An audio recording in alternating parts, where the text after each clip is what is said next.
Let's talk. John Brown.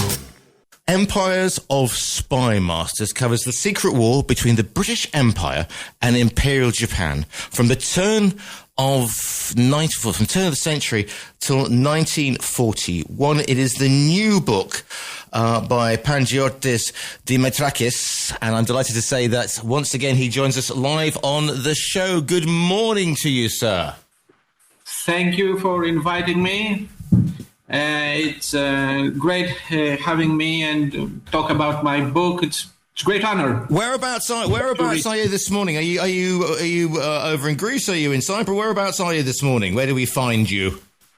In Athens. So in Athens. Lovely part of the world to be. Now, last time we spoke about all things Spymasterish. This is a really interesting, I think, period, and it's something that's not really been covered because it's dealing with the British and the Japanese and how these two cultures, if you like, sort of clash and counter-clash. Just explain a little bit about where we are in relations between the British Empire and what will be the Japanese Empire in 1900. 1900. Japan wants just to sideline any empire in the Far East. And the first one to sideline is the British Empire. They have a hostile intent. And the hostile intent is documented by British secret intelligence. For 40 years, from the late 19th century to 1941, British intelligence, citing secret sources inside Japan, document that this new empire is more aggressive and wants to counterattack in any means possible the British Empire. British politicians do not always follow the advice of the secret intelligence bureaucracy. And all protagonists, Churchill foremost, they change position while secret intelligence sources reply the same. These guys are really smart. They are learning the ropes of espionage. They are not as sophisticated in tradecraft as their counterparts, but they are persistent. They want Asia theirs, and in order to have Asia theirs, they have to sideline the British Empire. At that time, the British Empire is an empire that is protected by international law in the meaning that they have signed treaties with all colonies, all dominions. So the Japanese say we are another empire, but we have to claim it even by force. Let me add one thing. Also, the Australians are really worried about the Japanese immigration, mass immigration for the pearl industry, to the extent that they believe that all Japanese, poor Japanese going into Australia for the livelihood, they are potential spies. So we have also the mass immigration issue in our historical research, supported only by documents and archives. So here's the thing, okay, right? You can argue that the British Empire should have been warned about this when the Japanese destroy the Russian fleet in the Russo-Sino War, which completely takes out the Russian influence in that area. Then, of course, they have these frequent excursions with the Chinese Empire, which obviously is a Japanese militaristic expansion. But perhaps it is because Japan has been, quote unquote, a closed society, that the British Empire doesn't know how to deal with the Japanese because it doesn't know about them. And there's that certain sense of moral, or even they think racial superiority over the area because it's the Far East. We've had British influence or Western influences in China, and perhaps they don't understand that the situation between China and the situation between Japan are very different empires indeed. Racism is an issue covering the interpretation of all protagonists. there is not one who is not a racist. At that time, the Japanese want to claim something. The British see them as an ally against Russia.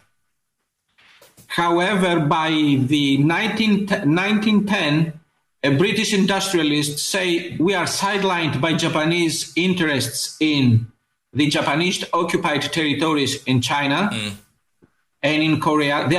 They are blaming the Foreign Office that they are not supporting them.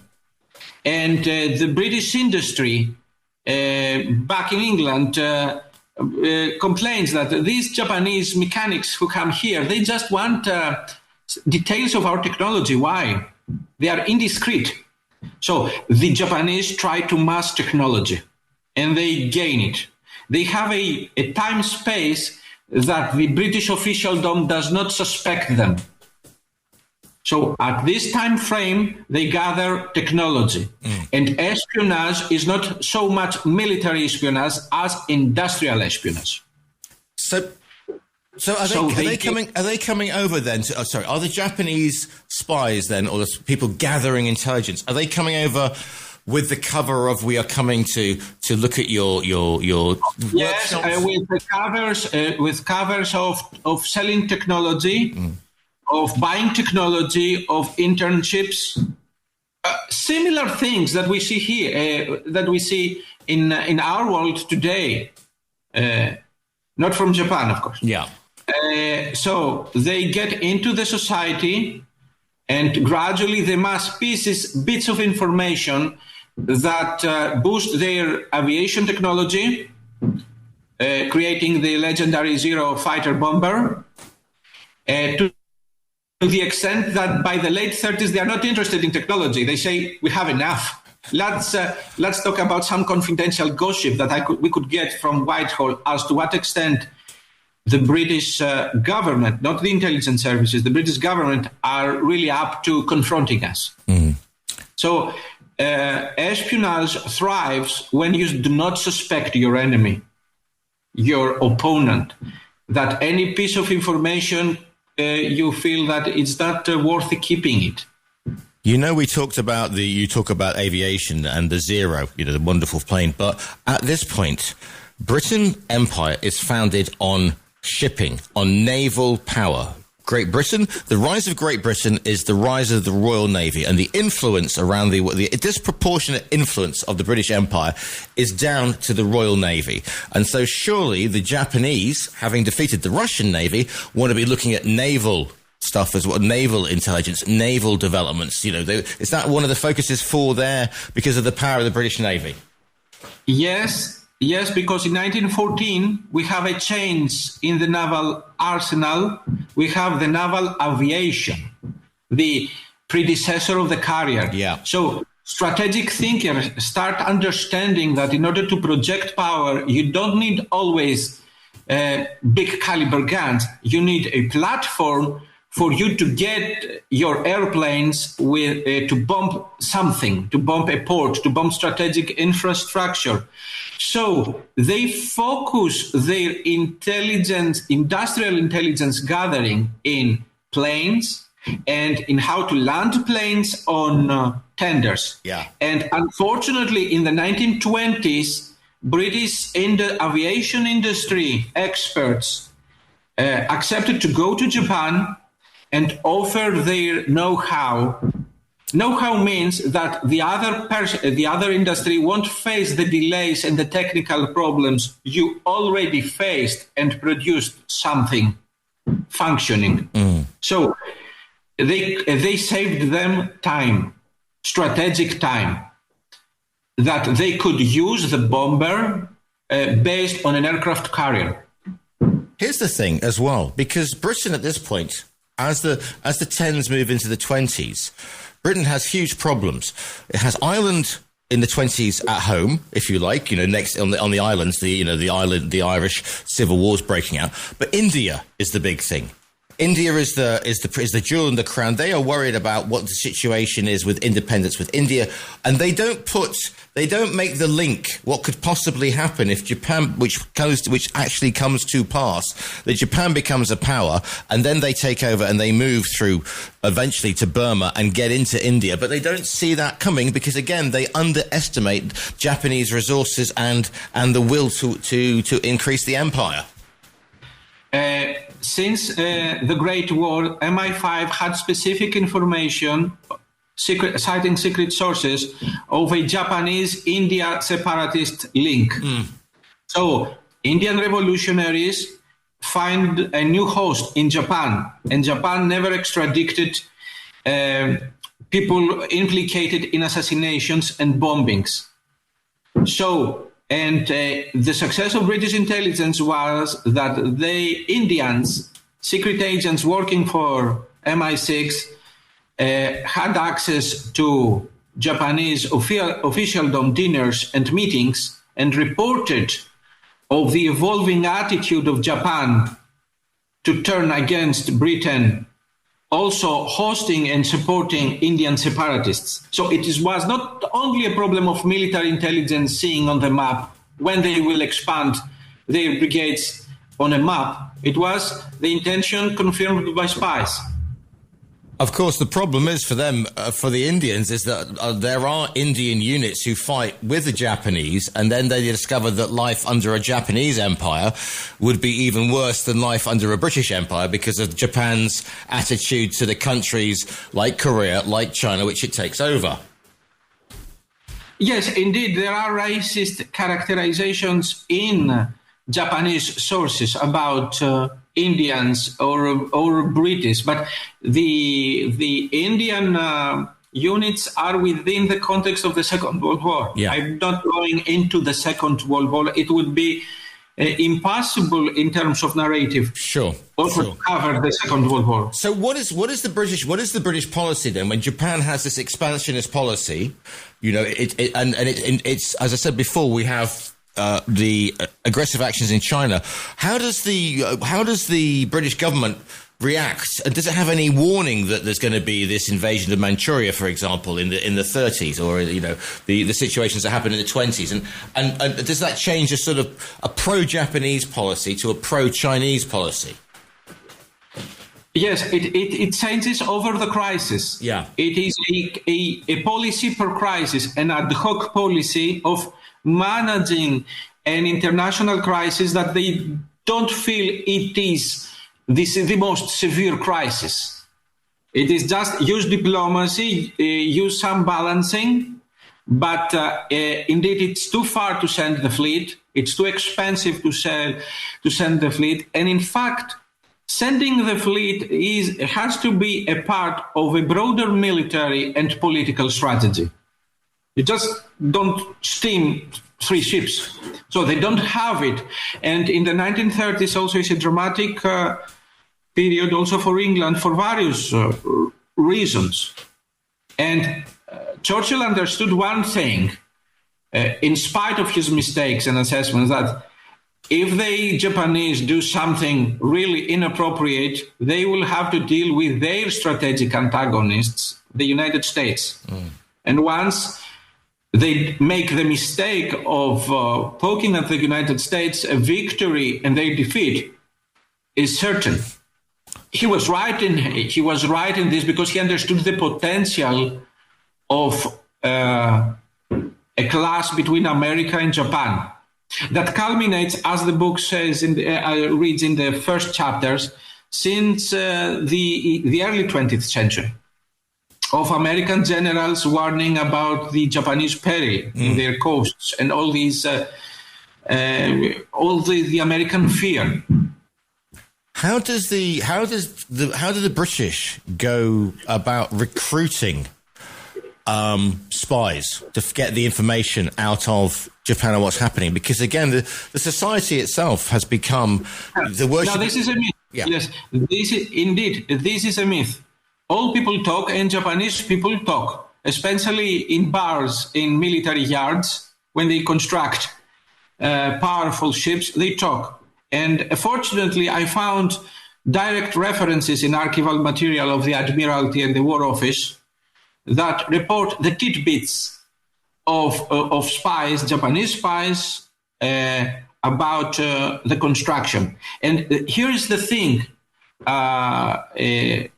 Signals intelligence was a breakthrough in the 1920s and 30s. So the Foreign Office assumed that if they invest all their money in this and don't give enough money to the MI6, that would be fine. However, only human sources could tell you one thing, that one man or one council could change their mind, or that people have an evolving strategic understanding of the weakness of their opponent. So cabling one another and intercepting does not always give you the truth. It's really interesting because we now live in a society where everything is online, and we don't need to have people on the ground. We can get everything from the internet, but you cannot, in this time it's intercepting signals and radio transmissions, but it's still invaluable to have people actually in or around the area that you need to have intelligence on. Indeed, British ambassadors had confidential contacts, but not spies, amongst the Japanese parties. So they could be indiscreet, and they are discreet as all officials throughout the world. Okay.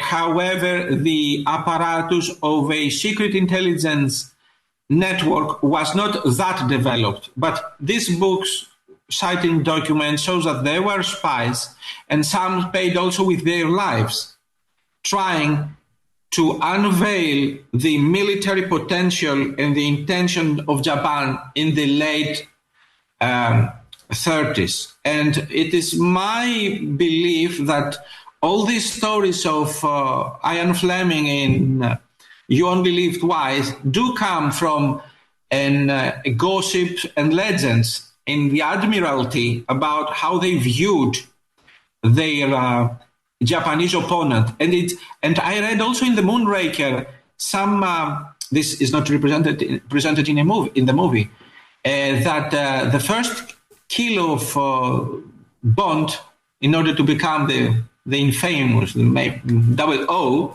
was to kill a Japanese clerk, Kiefer clerk. So I cited in the book as an overall cinematic codification, but not fantasy, of a reality.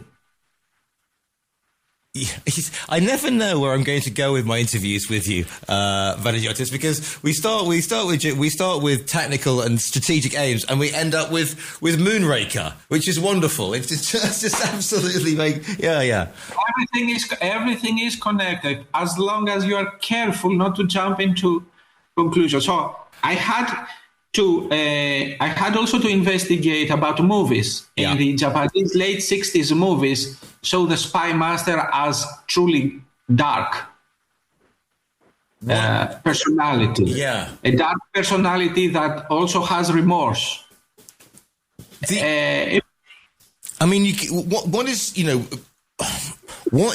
What impression are you left with after this?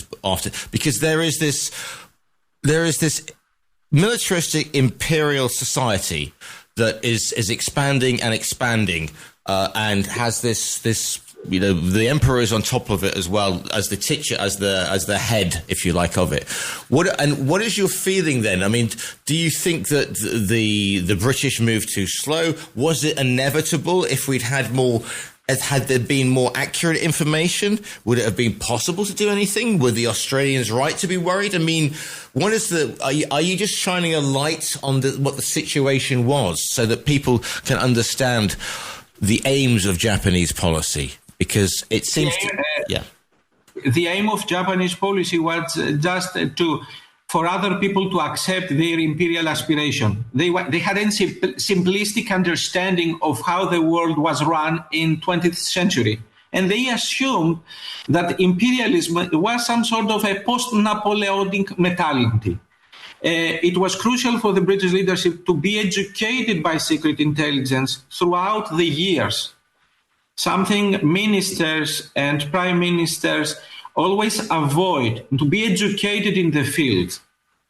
So to understand what to expect and to what extent the tidbits of confirmed information could be used in order to produce a security policy. Security policy means not war, but neither.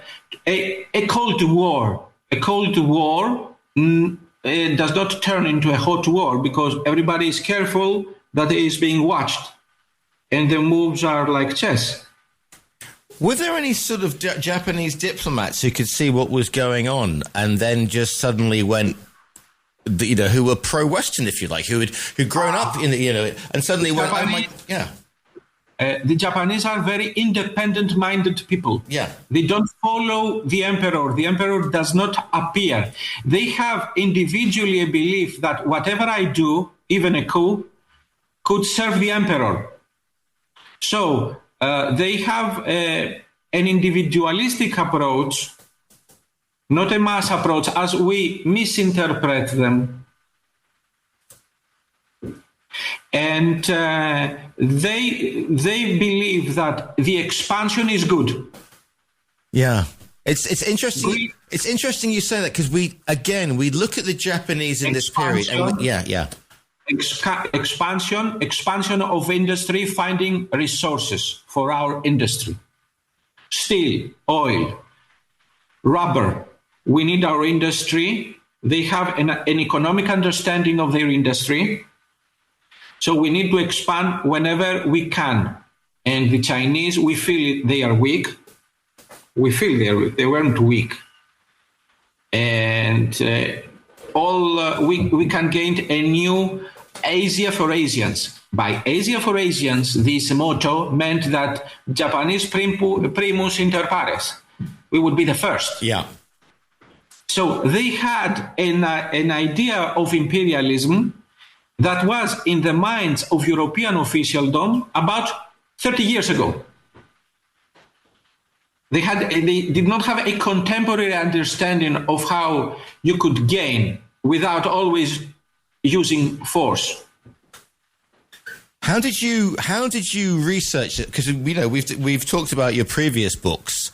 How do you research this one? I mean, this must have been a challenging topic to research and write about and have a constructive narrative.